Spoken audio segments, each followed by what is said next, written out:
At 9 a.m. We're not hungover. We're not coming out of a blackout. We know where we slept. I mean, all that good stuff. So my name is Debra V. I'm an alcoholic. Hey, my sobriety date is September 10th of 1988. And, but I want to do some quick housekeeping here. I want to thank Lee. He's got a couple more years than I do, but we grew up in sobriety. He was a GSR, I was a GSR, he was a DCM, I was a DCM. Those are the deep roots when we say yes to what Alcoholics Anonymous asks us to do.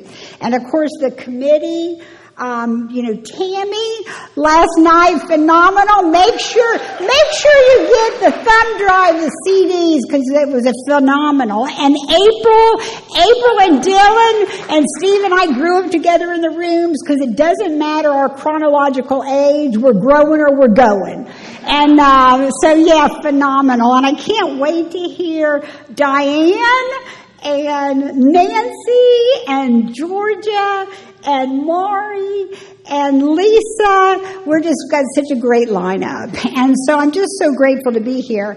And my job, if I choose to accept it, is to share with you my experience on steps 4 and 5. And you guys, Alcoholics Anonymous saved my life. I had flat lost the battle of life when I came to you. And I'll just share you a little bit with my experience with that. I had asked a woman to sponsor. My home group is a Fiesta group in Jacksonville, Florida. It's been my home group for over 35 years. And so I'd ask a woman to sponsor me, and so we got together and held hands and got on our knees and said the 3rd step prayer. And if you know it, say it with me. God, I offer myself to Thee, to build with me and to do with me as Thou wilt. Relieve me of the bondage of self, that I may better do Thy will. Take away my difficulties, that victory over them may bear witness to those I would help of Thy power, Thy love, and Thy way of life. I will always. And so we said this, and the hair on our arms literally stood up. The hair on the back of my neck stood up. I felt the presence of God. But I didn't do anything after that. It was like, gee, I feel better. And I was responsible for getting the chair people for a Sunday 11 a.m. meeting. And I'm coming across the parking lot, and a guy in my home group, what I'm sure he probably said is, Deborah, there's not a chairperson. Did you get someone? But what I heard is, you screwed up. What the heck is wrong with you? You're incompetent. And I started hyperventilating, crying, going into my home group. That quickly, I turned my will and my life over the care of other people. And I did that for a lifetime. And I have to commit on a daily basis because it's my go-to today. It's always going to be my drift. It's always going to be my drift to make things that were never meant to be my higher power, my higher power. And honestly, I might try to make you my higher power, or I may choose to be your higher power. Because I can drift from overdependence to dominance in a New York second. And I love our literature, the big book full of death threats and promises, and a map and a mirror that shows me a way up and out. I get to see myself. So I'm going to be sharing some of the stuff. Oh, I know what I want to share. Shannon. Okay, so Beth is my sponsor. Beth is on the committee. Beth's not hosting me. She's hosting Tammy. I was like, what? You don't sponsor Tammy? Not really. That was just in my head. And so Lee had said, well, why don't you get one of your sponsees? And I've got a group here. Woo! And so I asked the sponsee that I've sponsored the longest, and that's Shannon. And so not only did she bring me coffee to my room this morning and brought Skinny Pop and water and all kinds of stuff, and carried my dress because I flew and she drove. I mean, incredible. But for my 25th wedding anniversary, my husband had gotten me a blush pink pear-shaped diamond. Gorgeous. So right when April got up last night, I looked and the stone was gone. Shannon has gone through some pretty horrific surgeries with her eyesight. It came on totally unexpectedly. She still got to meet with specialists. So her eyesight is impaired. But I already, temporarily, we're believing that's just temporarily. But, and I said to her, oh my gosh, I lost my ring. Now, we know better than to get up when someone's speaking, especially with my sponsor and grand sponsor in the front row. But I said, could you go look in the bathroom? I knew that Shannon would not come back, even with some temporary impairments, until she could say, it's not there. But she came back and said, I found it. Yeah. A packed hotel, women's conference in the ladies' room, somebody was in the stall, and she came back with a stone. And so I thank God and Shannon for that. And I thought, you know what? Get girlfriends who will tell you when you need to blow your nose, when you got something in your tooth, when your dress got stuck in the back, when you put your purse over and it pulled it up. Girls that have your back. And be that girl to the women in your lives. What a gift. And so I'm just so grateful to be here. So I never went to treatment. I never went to detox. I went straight from 2 decades of my number one priority being drinking, from 14 to 34 when I came to you. That was my number one goal, was to alter the way I felt through alcohol and any other substance. And so I went from drinking around the clock to being stark raving dry at the same job, at my home group, in public, messy, sloppy, and so I had never really been to counseling or anything. I'd never really looked at myself. Now, I sold radio advertising for the last, 15 years, and I'm retired now. But they had done, my boss had done a video one Christmas, and it was people arriving at a party at his home, and, you know, as the night progresses. Well, I showed up, I had an ivory silk dress, eelskin pumps, matching clutch, you know, dressed to the nines. And I'm like, hi, nice to see you. It's so good to see you. And as the night progresses, I'm smoking a cigarette and flicking it going, that's B-effing-S. They showed it Monday morning, and I couldn't even look at it. I left the room. I wouldn't look at the stuff. I like to drink to oblivion. I was not interested in self-examination or any of that. At all. So as the book confirms, the big book, though our step 3 decision was vital and crucial, it would have little permanent effect unless at once followed by a strenuous effort to face and be rid of the things in ourselves that had been blocking us. And I heard in early sobriety that somebody had said that Michelangelo, the great sculptor, was asked, how did you sculpt this magnificent sculpture of David? And he said, I cut away everything that wasn't David. And I feel like that's what the steps are doing, is cutting away everything that's not me. But I had spent a lifetime cultivating this false self. And, I could so relate with our previous shares. Honestly, my goal, and this is pathetic. My goal was to walk in the room and the men to want to sleep with me and the women to think I looked better than them. I'm sorry to say that, but I don't know where that started, but it had always been that way for as long as I could remember. And I'll tell you, that's like cotton candy. It's not going to sustain you. And it's also impossible. But when you're living that way, I am constantly terrified. I'm constantly competing and comparing. And so, yeah, the liquor was just a symptom. Now, it's a big symptom. Don't make any mistake about that. But my personality, the way I perceived you, the way I perceived the world, it was warped. It was distorted. And I was just desperate all the time and terrified.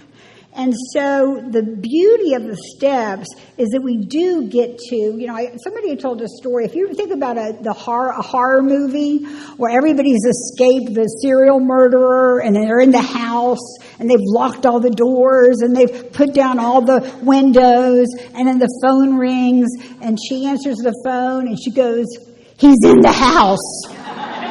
The enemy is in the house. The main problem with the alcoholic centers in our minds, between my right ear and by my left ear. And the two things I was the most desperate for, which was God, higher power, and other people, are the things that I ran from the most. So it was out of sheer desperation that I was willing to look at these situations. So our instincts, God-given for sex relations, for material and emotional security, and for companionship, often exceeded their proper functions in us. You think? For sure. Nearly every serious, this is from the 12 and 12, nearly every serious emotional problem can be seen as a case of misdirected instinct. And my self-consumption, as it was shared last night about the selfishness, self-centeredness, me to a T. How does self show up for me? Being convinced that self manifested in various ways was what it had defeated us. We considered its common manifestations.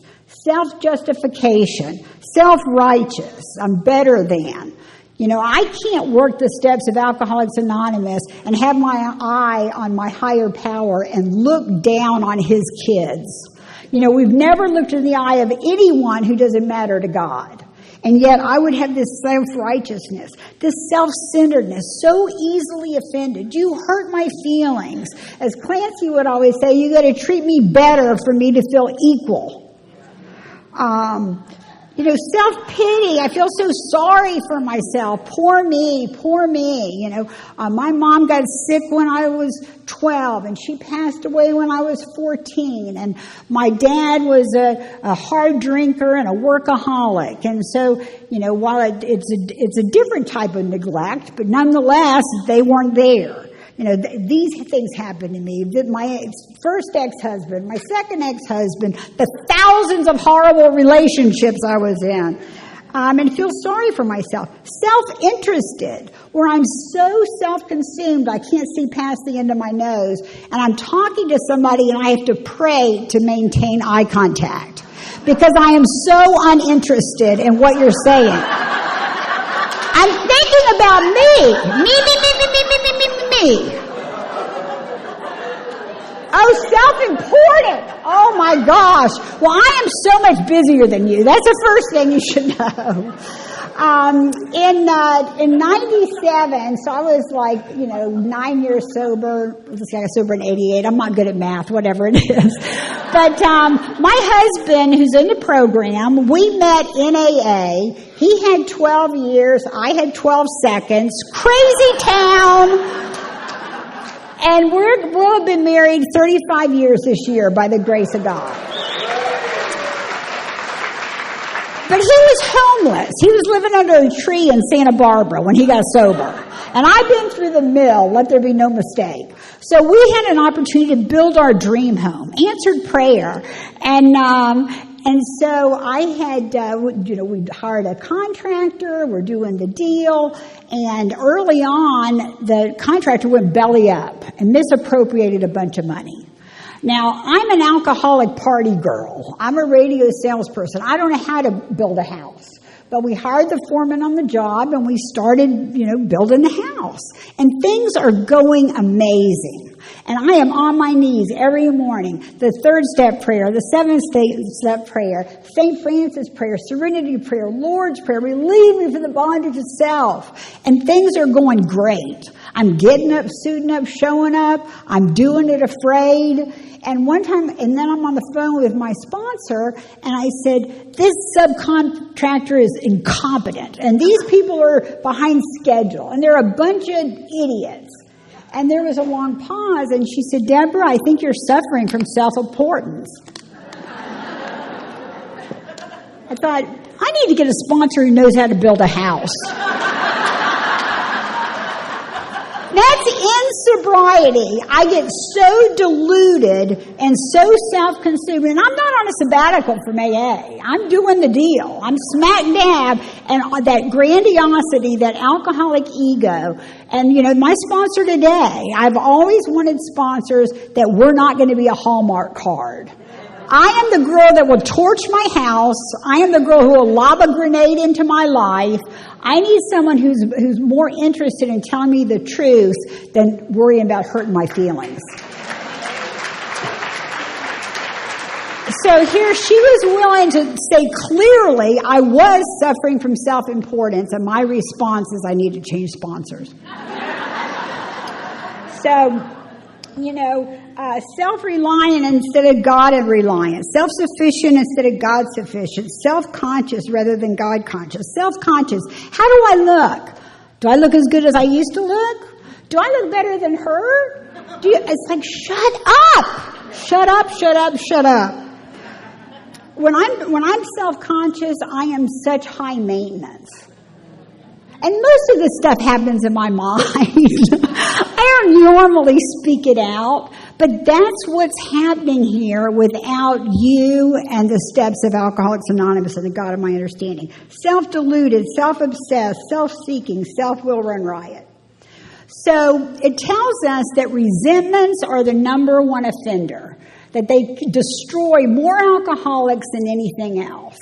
And I'll tell you why I think that is.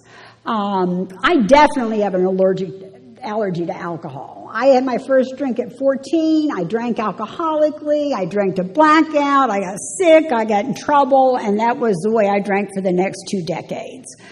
And so for sure, the allergy, the most important thing I do every day is keep booze out of my system. It's no longer a beverage. It's a poison. And once I ingest it, Katie, bar the door. But the obsession of the mind, golly, before I ever drank, the thinking and thinking and thinking and thinking, and what do you think about me? And what do I think you think about me? And, what if I make a mistake? What if I'm embarrassed? What if I get rejected? What if I'm, make a fool of myself? Just on and on and on. And so it's an obsession. A resentment is an obsession. Rethinking, refeeling, obsessing.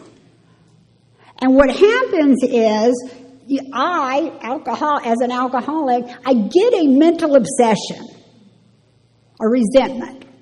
It blocks me off from the sunlight of the Spirit, spiritual blackout, and it ends in physical drunkenness. Resentments are mental and spiritual drunkenness for me. I can't afford them. I can't afford this thinking. From it stems all forms of spiritual disease. For we have not only been mentally and physically ill, we have been spiritually sick. It says on page 66 that it's plain that a life that includes deep resentment leads only to futility and unhappiness. To the precise extent that we permit these, do we squander the hours. I was a bar drinker. I went to Hugh Hefner's too, Tammy. I did go to the grotto, but not in the pool. And but you know what? So I got sober. Well, I grew up in Jacksonville, Florida. I got married at 18. A guy showed up at my church, and this is now in the Vietnam War, and he's applying for conscientious objection. He had long blonde hair. He was a drug dealer from Gainesville, and everything I wanted in a husband. And so as soon as I graduated from high school, I get married. Now, a year later, I just split. I don't get a divorce. I've met somebody else. And I always had my foot out, testing other things, the next shiny thing or whatever. And my then boyfriend had been hired to convert the Big Daddy's lounges in L.A. and Orange County to discotheques. So now we're in the disco era. I love to get all dressed up, to get messed up. And so I go to L.A.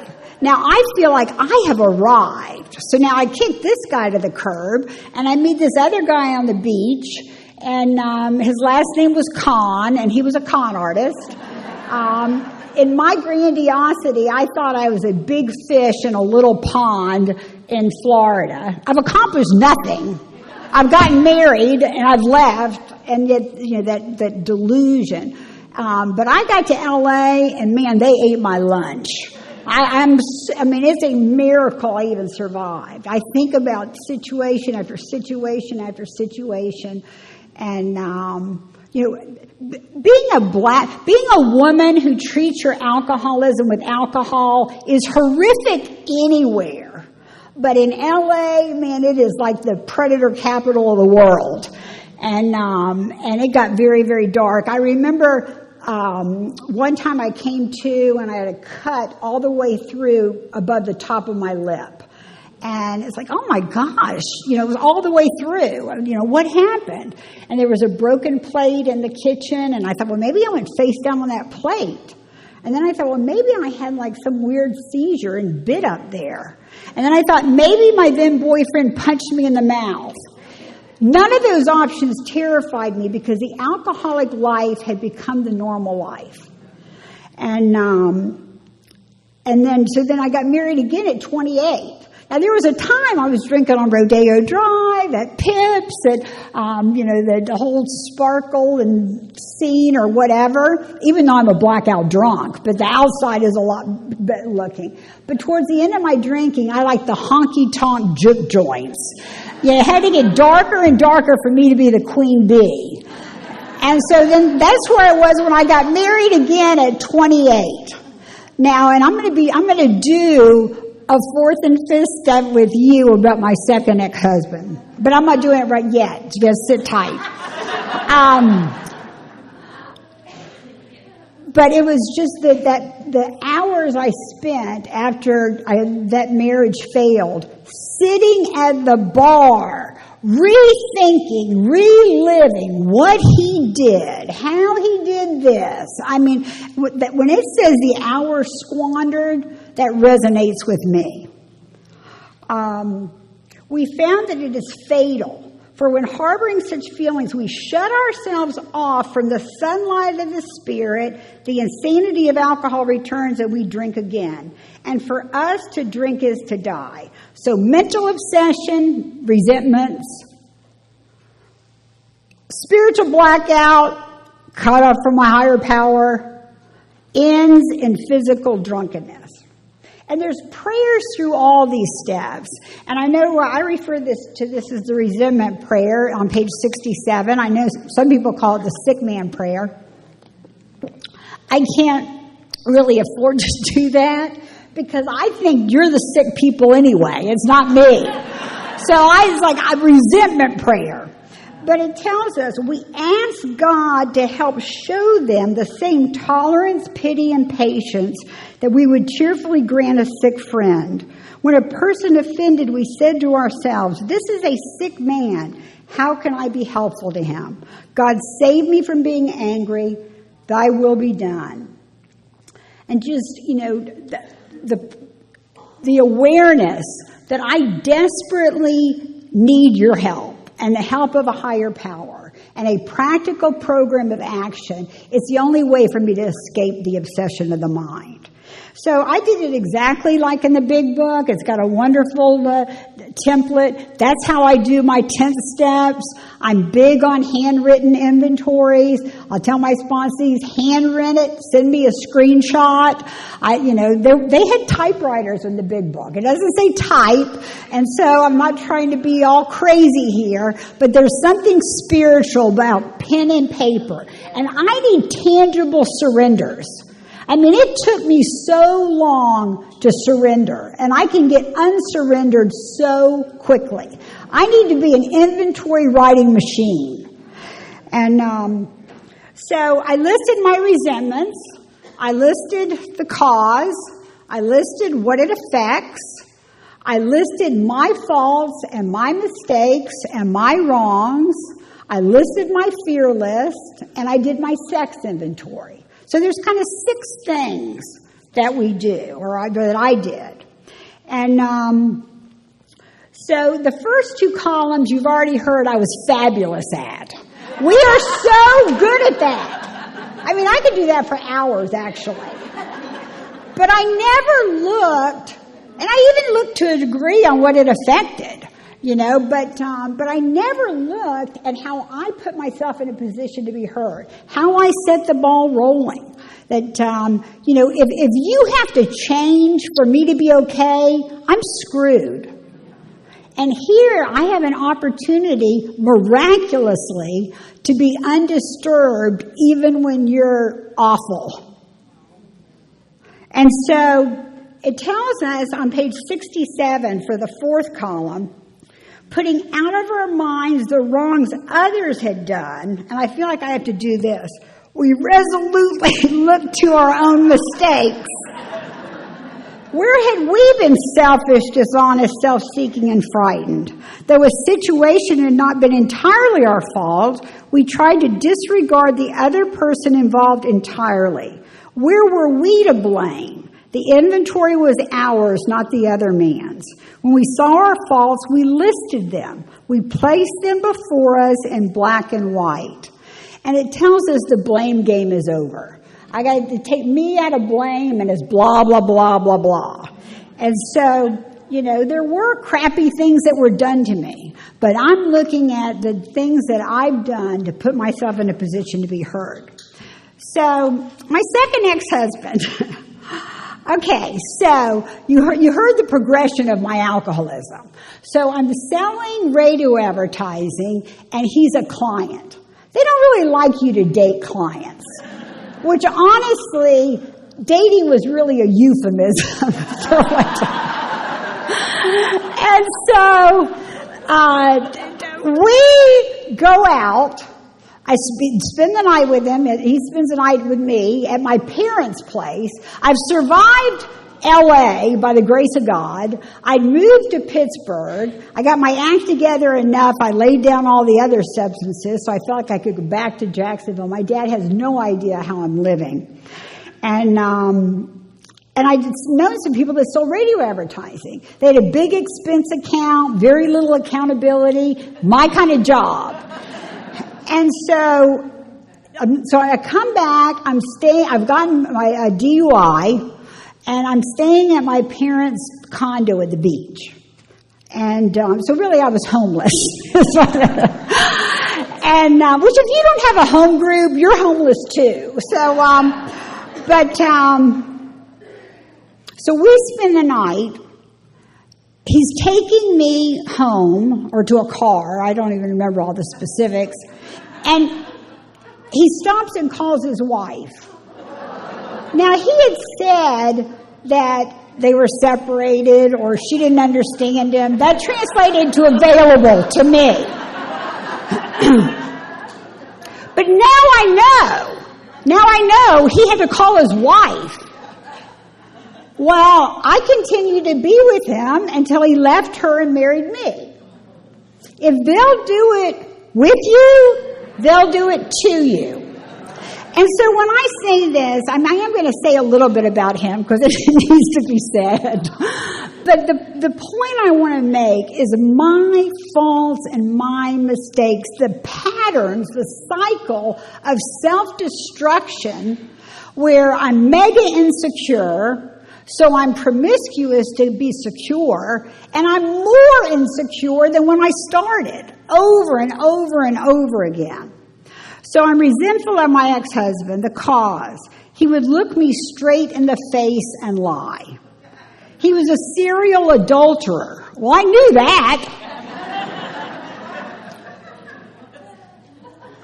my alcoholism had progressed to the point that this seemed like the normal life.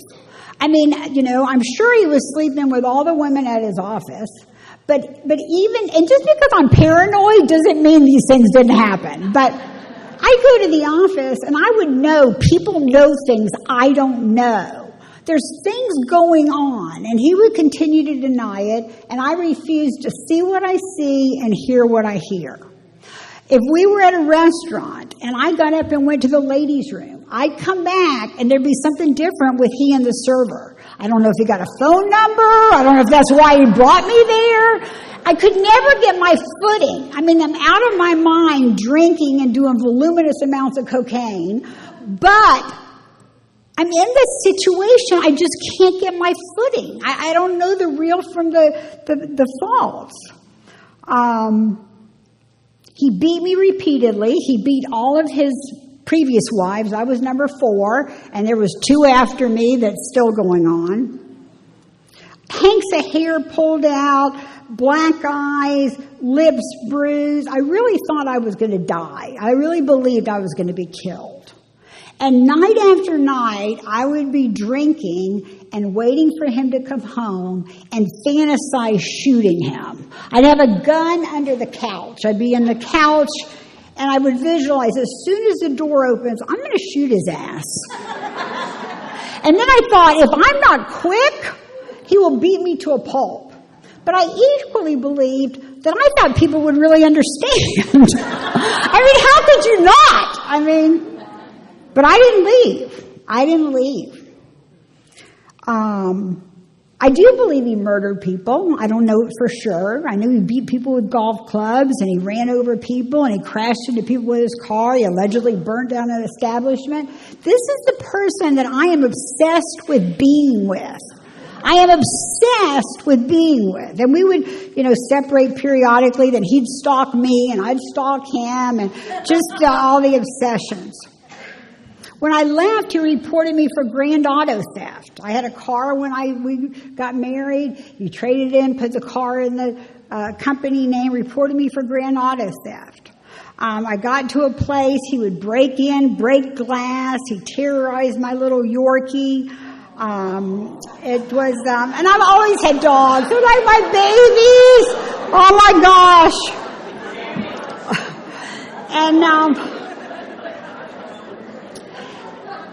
And I was out on the boat with he and some of his family members, and the women had gotten off, and it was a SK boat, which was way too big of a motor for the fiberglass weight of the boat.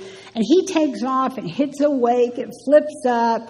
My then brother-in-law didn't come up. We dove. We finally found him. He'd hit his head on a distributor cap and had drowned. So, it was just trauma upon trauma upon trauma. He would show up at work and cause a scene, turn off my credit cards. I'd go to get gas. Everything's turned down. I'm out of gas. Come out from a place, my car has been towed. He assures me he doesn't have it, so I think it's stolen. I call the police. I couldn't get my footing. And I was committed to staying. I wouldn't leave. And I kept coming back. So how do you start from here and end up there? Well, Bill Wilson says, faulty dependencies. Faulty dependencies. So, what did it affect? It affected my self-esteem, how I think of myself. He knows I'm worthless. He knows I have no value. That's why he's treating me this way. Society, oh my gosh, she's divorced again? What are people going to think? My pride, my pocketbook, my money, property, material goods, possessions, personal relations, ambitions, threatening my job, sex relations, all these other women, what's wrong with me? My financial security, my emotional security, everything was just shaken. All right, so I could ask you guys, What were my faults and mistakes? There was no surprise.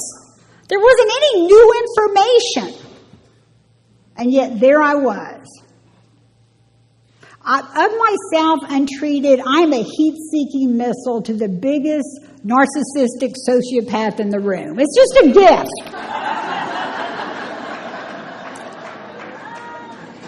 And our literature says demands made upon other people for too much attention, protection, and love can only invite domination and revulsion. So I wrote down my faults and mistakes with my sponsor, and she did for me what I do for the women. I'm honored to hear their fifth step, and it is an honor and a privilege and a sacred trust. And so the 7 deadly sins, I always do the acronym of PAGLs. Pride, anger, greed, gluttony, lust, envy, sloth. And then the selfishness that I talked about, how self shows up in so many ways. The myth of there. Oh my gosh, when I'm there, I'll be happy. You know, if I could only get this, I'd be okay. If you're not happy where you are, you're not going to be happy where you're going. If I'm not grateful where I am, I will have missed every opportunity to grow along spiritual lines to be grateful where I'm going. Now, I already talked about the dominating or overly dependent.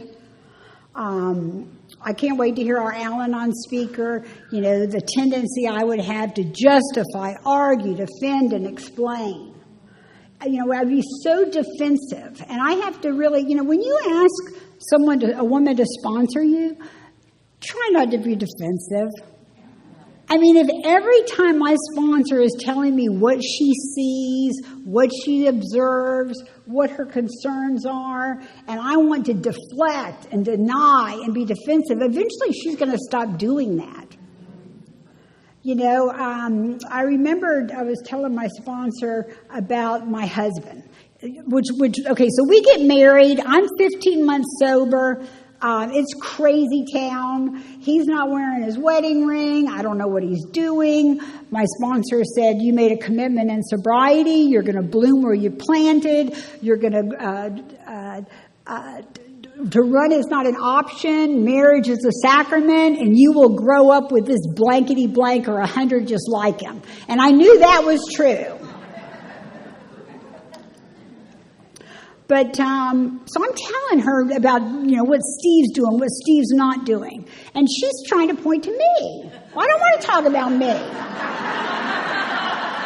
And I said, well, what would you do if your husband was doing this? And she said, cut the happy horse manure. This is about you. This isn't about me. And I'll never forget that. I've asked a woman to take time out of her life to be a sounding board, someone who's not emotionally involved in my stuff.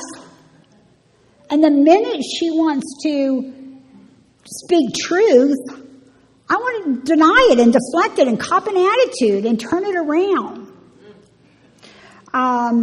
You know, the people pleaser, the ego, dishonest, double life, anxious, projecting, controlling, hypersensitive, easily offended, chronic malcontent, childish, immature, grandiose, drama queen.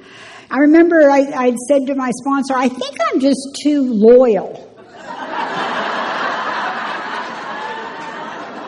She said, Deborah, you're not too loyal. You stay when you should go, and you go when you should stay. I remember saying, I think I'm too kind. And she said, Deborah, you're not too kind. You're addicted to approval. You're a people pleaser. You are dishonest. Could you imagine 35 years later if I was up here saying, the problem is I'm just too loyal and kind. Easily frustrated, delusional, blaming, busybody, gossiping, negative, critical, harsh judgment, overly dependent, neurotic, faulty dependency. And it tells us that all of these defects are triggered by fear. Man, I was terrified my whole life. Before I ever had a drink, I was a grinched up, hypersensitive, quick to cry little girl. I mean, I just was, if I even perceived criticism, I would like crumple like a used Kleenex. Fear of abandonment, fear of rejection, fear of embarrassment, and fear of humiliation, fear of being alone. And I mean, the stuff I'm telling you, this is not like bragging. This is like, oh my gosh, how desperately I need you. I mean, I would go home with somebody from a bar, and the next day, I didn't want to leave. They wanted me to leave, but I didn't want to go home. I didn't want to be alone. If I'd had some little job, I'd quit it because I'd met somebody or called in or whatever. I couldn't stand to be alone. And today, I can be alone at perfect peace. I enjoy solitude, which is very different than isolation. Fear of people talking about me, fear of wrecks, the cars, the boats, fear of losing someone to another woman to death. All these fears. Why do I have these fears? Our book asks. Self-reliance failed me over and over and over again.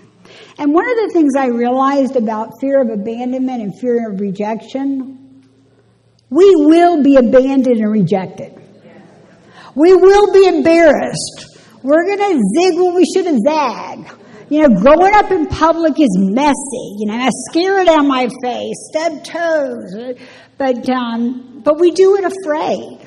The principle of step 4 is courage. Courage is fear that has said its prayers. And we do these things afraid, knowing I don't like being rejected, criticized, embarrassed. But not doing it is way worse. I'd rather go through the pain of growing instead of the pain of backing up. I mean, there's going to be pain. So I put my fears on paper. Courage, the willingness to do the right thing in spite of fear. I live in Florida. They say, pertaining to termites, your house either had them, has them, or is going to get them. I mean, it just happens. I mean, it can be easily treated. But this fear is the termites that eat at our foundation. The fabric of our existence is shocked through with it. I mean, I was just terrified all the time. I like the acronyms for fear, false evidence appearing real, facing everything and recovering instead of F everything and run, which is the way I used to go. And it is the chief activator of all my defects. So we put our fears on paper. We write them out. We reviewed our fears thoroughly. We put them on paper. And then the fear prayer. We never apologize for God. Instead, we let Him demonstrate through us what He can do. We ask Him to remove our fear and direct attention to what He would have us be. At once, we commence to outgrow fear. And then our sex inventory. I wanted to be a virgin when I got married. I was born in the 50s. I wanted to be a virgin when I got married. I wanted to stay married to the same husband. I wanted to have children. I made decisions based on self that I don't have any biological children. Now, when I married my husband, his son was 15, his daughter was 18. So today I've got 2 kids, 8 grandkids, 3 great-grandkids. So God is so faithful to restore these things that alcoholism ripped from us, maybe not in the way we want, but in a way we can be healed. And so that was what I wanted to do. That was my goal. That was legit. That wasn't just something I was saying. That's something I really wanted to do. And I lost my virginity to my then boyfriend when I was 15. And he said to me, if we don't have sex, I'm going to have sex with so-and-so. I remember her name. I could actually repeat it. And so that's why I did. Out of insecurity. That has been my life. So we reviewed our conduct over the years past. Where had we been selfish, dishonest, or inconsiderate? Whom had we hurt? Did we unjustifiably arouse jealousy, suspicion, or bitterness? And I'll just mention something right there. In early sobriety, I was at an intergroup banquet in Jacksonville. And I'm walking across a crowded banquet hall, and all of a sudden, I am so self-conscious. Everybody's looking at me. Oh my gosh, just that self-consciousness that will just crush you like an ant. And I looked over, and there's a guy from my home group, an elderly man, and he was a judge. And he was like, oh, hey, and all this. And I looked down, and there's his wife. Now, she's not in the fellowship. She has no idea. But I got insecure. I grabbed something for a quick fix, and I look at how I could unjustifiably arouse jealousy, suspicion, or bitterness. Where were we at fault? What should we have done and said? We got this all down on paper and looked at it. In this way, we tried to shape a sane and sound ideal for our future sex life. We subjected each relation to this test. Was it selfish or not? And then in the 12 and 12, my sponsor said, these are not rhetorical questions, Deborah. I'd like you to answer them. When and how and in just what instances did my selfish pursuit of the sex relation damage other people and me? What people were hurt and how badly? Did I spoil my marriage and injure my children? Did I jeopardize my standing in the community? Just how did I react to these situations at the time? Did I burn with a guilt that nothing could extinguish? Or did I insist that I was the pursued and not the pursuer and thus absolve myself? How have I reacted to frustration in sexual matters? When denied, did I become vengeful or depressed? Did I take it out on other people? If there was rejection or coldness at home, did I use this as a reason for promiscuity? You can learn great things about yourself when you're not busy denying them. Then sex prayers on page 69. It's just where it is. We ask God to mold our ideals and help us to live up to them. In meditation, we ask God what we should do about each specific matter. The right answer will come if we want it. God alone can judge our sex situation. We pray for the right ideal, for guidance in each questionable situation, for sanity, and for the strength to do the right thing. And then some more promises on page 70 in the big book. We have begun to learn tolerance, patience, and goodwill toward all men, even our enemies, for we look on them as sick people. So, as a result of inventories, I became increasingly aware that growing up is not aging. You can be super old and not grow a lick. That I'm going to have to be intentional, specific, determined, deliberate, and imperfectly trying to choose integrity over people-pleasing, character over comfort, spiritual over material, internal over external, supernatural over natural, God's will over self-will, God-reliance over self-reliance, substance over appearance, depth over shallowness. And I will also say, wanting to change does not change things a lick. And that growth always involves change, but change doesn't always involve growth. I can change sponsors, home groups, spouses, jobs, cities, and not grow a lick. I could actually back up. But the decision to try to grow along spiritual lines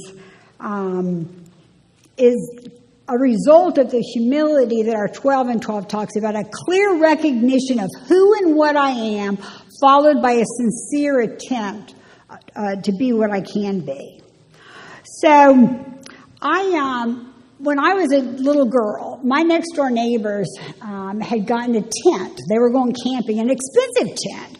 They'd set it up in the backyard, and their daughter, who is my age, and my sister, who's 17 months younger, if my sister was here, she would identify as an alcoholic. But for the last 35 plus years, she's been treating her alcoholism with alcohol. And our lives are very, very different. And so the three of us go into the tent. We get magic markers and crayons and write all through it. I think we probably even wrote our names or whatever. And my parents said, "Did you do this to the tent?" I was like, "No, I did not do it. That was not me. I did not do it." That night I was physically sick. I threw up. I couldn't sleep. I went into my parents crying. It's like, I did do it. I did do it. I learned then that lying in secrets make me sick, mind, body, and spirit. But instead of trying not to lie, I kind of honed my lying skills. So by the time I came to you, I could say whatever, and then it wouldn't affect me at all. So these steps kind of tenderize a hardened heart. And I think that's why there's the emphasis that anybody, even with grave emotional disorders, can stay sober as long as we're willing to practice rigorous honesty. Because when I start lying again, man, my heart gets hard. I start getting separated from you and the God of my understanding. And the principle for step 5 is integrity. It comes from integer, which is a unit of 1.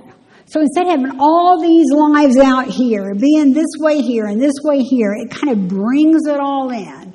And of course we've got wisdom at different situations, but generally we practice being the same person wherever we are. I also had a sponsor who talked about alcoholism as spiritual deterioration, where we settle for less and settle for less and settle for less. And I can see that whole pattern for the 20 years that I was drinking. And I can do it in sobriety. Settle for less, settle for less. I want the full meal deal. I want the whole enchilada. I want to do everything Alcoholics Anonymous offers me. Tammy referenced Clancy. Oh man, I used to listen to so many of his talks and the disease of perception. I probably gave out like 50, 70 of his primary purpose talk. I told Beth, other than Clancy, she gives the best primary purpose talk. You know, I just grew up on that. My husband, as I'd mentioned, got sober in Southern California, so he had all the different speakers, and I got the book, New Pair of Glasses. It's just Chuck C's Experience, Strength, and Hope. And one of the things that Chuck did, he's deceased, passed away sober, and my husband was at his last meeting, and I just so connected with the book. I mean, I just, you know, just like all of our literature. And he talked about, he had a diagram, and there was a stick figure. That would be me, a little stick figure right here. And then there was a line. And then over here was a circle that had God, good, and life. And what Chuck said is what separates us from God and others is our ego. So that line is the ego, where we're easing God out. I got this. It tells us that there was always that mysterious barrier we could neither surmount nor understand. I think that's the ego. And, you know, Dr. Thibault writes about the ego's ability to regenerate is astonishing. And nothing deflates the ego more than step 5. I need my ego deflated. There was a guy in my home group that he would always say, my name's Larry O, I'm an alcoholic, and I got to bust that ego. I got to bust that ego. Even when I was drinking and radio sales, I had a little cubicle, and they'd give little plaques if you were the salesman of the quarter, or, for the year, or most new business. I would put all those plaques behind me. I'm in this little crappy cubicle, and I'd have all these plaques up here. I called it my ego wall, even when I was drinking, because I so desperately needed somebody to say I was okay. It tells us it's from our twisted relations with family, friends, and society at large that many of us have suffered the most. We have been especially stupid. It says we've been stupid. We've been stupid and stubborn. The primary fact that we fail to recognize is our total inability to form a true partnership with another human being. And in the 12 and 12, it says, since defective relations with other human beings have nearly always been the immediate cause of our woes. So my alcoholism, my inability to have successful relations with others, has always been the cause of my woes. So no field of investigation could yield more satisfying and valuable rewards than this one. And woes are great sorrows, distress, trouble, misery resulting from affliction, intense mournfulness. And here I've got that ego, conscious separation from you and from God. And the steps, we're trying to have conscious contact. I like to drink to oblivion. I never said I don't want to get drunk. Those words never came from my mouth. I don't want the consequences of being drunk, but I want to get drunk. I can't stand the way I feel. I can't turn off my head. It's the only way I feel any faux connection to people. So that conscious separation. And when I smash my ego, when the steps smash my ego, when God smashes my ego, when my sponsor smashes my ego, when sponsees smash your egos, let there be no mistake about that. I'm right-sized. I'm one among many. I'm another bozo on the bus. I'm just flummoxing along the best I can, imperfectly. It's like, there's an author, Charles Spurgeon, and he says, don't worry about what people say about you. He goes, I don't worry what people say about me because I'm so much worse than they even know. And I thought, I am so much worse than you even know. You just see my defects from the outside. You should be in here. I also heard a story about a little boy with a bag of marbles and a little girl with a bag of candy. And the little boy goes, hey, I'll give you my marbles if you give me your candy. So she gave him her candy, and he took out some of his marbles before he gave them to her.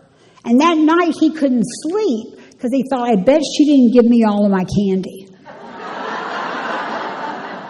When I'm dishonest, I think everybody's dishonest. When I'm gossiping, I think you're gossiping. When I was drunk, I thought everybody was drunk. So I wanted to share, I am blessed to always have sponsored women. I've always had a lot of sponsees. Thankfully, my first sponsor didn't say you can't sponsor till you get through the steps. My sponsor said, whatever you got, you share with them and stay ahead. And that's what I did. But I realized last year I had a handful of sponsees that just routinely lied to me all the time. And look, we're all liars. I get that. I'm not going to be like, oh, alcoholics lie. But I mean, they'd say they were going to do things they didn't do. They say they'd be places they're not going to be. At the easiest, if I asked, did you go to a meeting? Whoa! I mean, it's like, I think I'm allowed to ask. And just like in the romantic relationships before I got sober, where I painted red flags green, I was doing that with sponsees. Now these are all my good sponsees. They would never do that. But it was like, oh my gosh. I actually found myself throwing up in my bathroom. I even took a picture about what I threw up and sent it to my primary. He said, that's bile and stomach acid. He said, stomach acid will burn through paper. You know, when we ask someone to sponsor us, don't yell at them. Don't treat them like crap. Don't tell them you're going to do things you're not going to do. Be where you say you're going to be. Do what you say you're going to do. At least have the balls to say, I'm not going to do it. We get an opportunity to start practicing on each other. Now, my sponsor has a level of authority pertaining to me. I've asked her to look into my life, but she's not here and I'm here. Just like with my sponsees, I'm not here and they're here. We're here, shoulder to shoulder. You know, all that girl-on-girl crime, let's not do it here.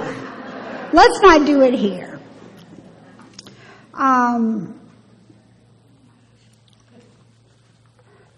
Another awareness that I've had, and I'm telling you, inventories, it's how you spell relief.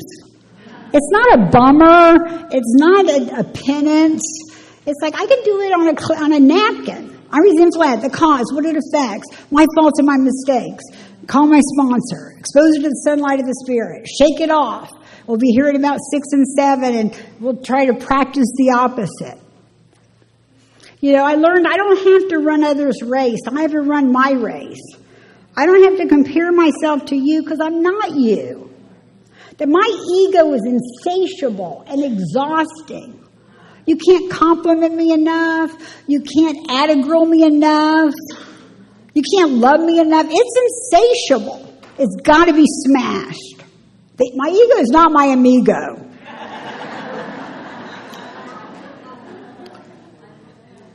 And Beth always says that Dick Martin says 90% of sobriety is being polite and courteous and the golden rule. Let's practice on each other.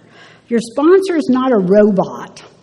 It's another alcoholic with the same defects and fears and anxieties and neurosis, and they've just been surrendering it a little longer. So choose your hard, choose your difficult. Staying sober is hard, staying drunk is hard. Staying married in a relationship is hard. Breaking up and getting divorced is hard. Doing step work is hard. Being dry drunk city, restless, irritable, discontent is hard. Having a good attitude is hard. Having a crappy attitude is hard. Being grateful is hard. Being a chronic malcontent is hard. Being faithful is hard. Being unfaithful is hard. Being loyal is hard. Being a betrayer is hard. Growing along spiritual lines is hard. Being a spiritual baby is hard. Being authentic is hard. Being a phony is hard. Being a giver is hard. Being a taker is hard. Choose your hard. And now, and the great thing is we don't have to do it by ourselves. We never have to go through the pain of growing up alone again. We've got an entire fellowship. So I encourage my sponsees to read the promises on page 75 after I've had the privilege of hearing their fifth step. I pray that I've been a grace machine from God's amazing grace where I understand, me too, I get that. Grace, grace, grace, grace, God's amazing grace. But then I ask them to read the promises out loud. And sometimes it's stuff like, we were delighted. We can look the world in the eye. We can be in perfect peace. Well, I think the reason it says that we claim spiritual progress rather than spiritual perfection, I visualize it like a miner, where they stake a claim into the ground. So like the promises, they're for everybody. It's not for this person. Anybody, whosoever is willing to work these steps, you will have a personality change sufficient to recover. The promises are yours. They're not something out there. So I encourage them to read it out loud with some oomph in the first person. So I pocketed my pride and I got to it, illuminating every twist of character, every dark cranny of the past. Once we have taken this step, once I have taken this step withholding nothing, I am delighted. I can look the world in the eye. I can be alone at perfect peace and ease, and my fears fall from me. I begin to feel the nearness of my Creator. I may have had certain spiritual beliefs, but now I begin to have a spiritual experience. The feeling that the drink problem has disappeared will often come strongly. We feel we are on the broad highway walking hand in hand with the Spirit of the universe. That's for you. If you write a fearless and thorough moral inventory, admitted to God, yourself, and another alcoholic, those promises are for you.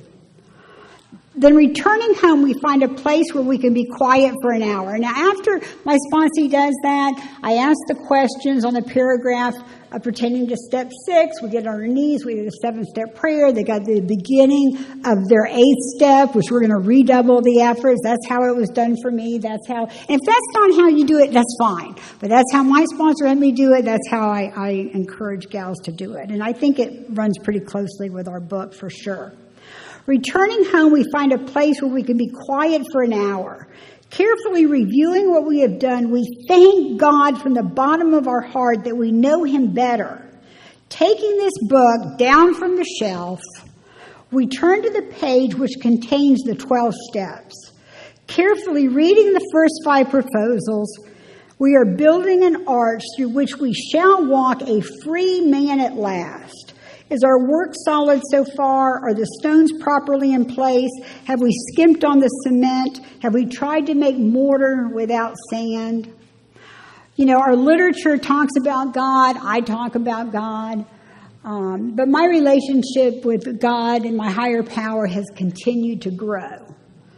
I'd gone to a meeting in early sobriety, and there was a man that said that whenever he was afraid, he would say a prayer. I was terrified all the time, so I'm listening. Whenever I'm afraid, he'd say a prayer, Abba, I believe. Abba, I believe. I didn't know that was Hebrew for father, for daddy. And I'm at work, and I'm freaking out, and I can't remember the prayer, and I just started saying, yabba dabba doo. Yabba dabba doo. All day I said yabba dabba doo. And I didn't drink and I didn't run, and God met me right where I was. Just like I've seen Him meet thousands of people and thousands of rooms to meet us right where we are. So the 4th and 5th step is an opportunity to be known and loved. You know, I wanted to be loved. If you said I love you, I would think, yeah, but you don't know me. And if you know me, you're not going to love me. But we get to be known and loved. So we know without a doubt that God is good and AA works. So thank you.